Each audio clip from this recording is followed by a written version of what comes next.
prvo vprašanje. Veš, kaj je svetlobno onesnaževanje? Vse seznanem na tem področju. Nekaj je pred kratkim pisalo v dnevnem časopisju. Ja, ampak odgovor pa je?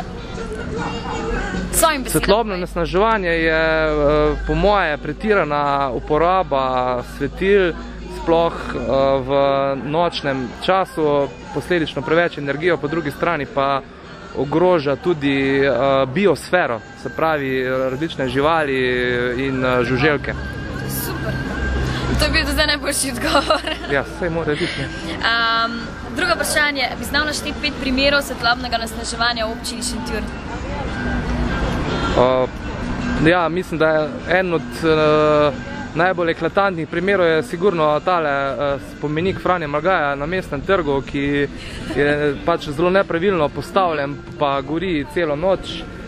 Potem bi lahko verjetno temu dodali te razne nove ulice, ko se razsvetljava naredi, ki so v bistvu pregosto postavljeni pač stebri za razsvetljavo in tudi verjetno ni potrebe, da gorijo celo noč, verjetno bi se dalo s kakšnimi senzori reševati. Teh ulic je lahko, v bistvu je več, zdaj, če se to šteje, kaj bi še bilo, to gre se za javno. Ja, mislim, da je napačna osvetlitev, smer osvetlitve, da ni navzdol, da je navzgor.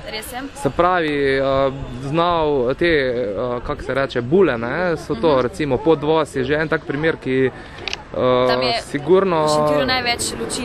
Ja, je pa še, ne vem, kaj je to iz estetskega pogleda, tudi ni bog ve kaj. Kaj bi še lahko našli, v tem trenutku se niti ne spomnim. Če pogledaš Šentjur po noči z Rifnika, recimo, kaj ti pade najbolj v oči, ko je vse osvetljen? Ja, so ti komercialni objekti so zelo osvetljeni. Se zdaj že imamo 5, pa recimo cerkev. Ja, cerkev. Zdaj pa tak, vem, da je bila včasih veliko bolj osvetljena, kot je zdaj. Prav vseh strani, prav tudi Soj je bil napačen in koliko sem slišal, da so tudi to bolj tako reševali sistemsko, da so osvetlitev pač nekoliko prilagodili, zmanjšali, usmerili. Tako da, recimo, to zdaj sploh ne bi dal več kot tako težavo. Pol pa je, naslednja stvar je pa verjetno tudi, ne vem, jaz vem, da ko smo zavest pri ljudeh kot takih, enostavno ne razmišljajo oziroma še niso prišli do te stopnje, da bi pričeli razmišljati in pač puščajo zadeve, da pač so prežgane.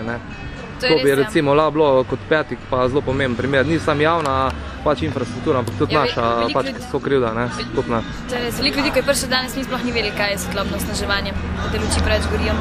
Kaj pa tretje? A je še vprašanje? Ja, in zadnje vprašanje. Koliko manj energije porabi varčna žarnica od običajne? Ja, mislim, da je to preprost izračun, število ur delovanja, kilovati, razmerja, tak, zdaj od oka bi bilo, recimo, desetina.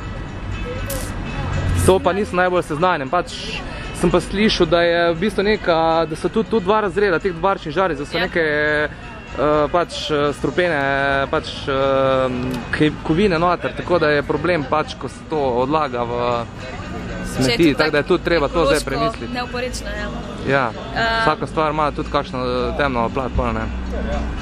Če je 5-krat manj ali 80% manj. No ja, ok. Ampak najbolj ne vem, jaz se znam.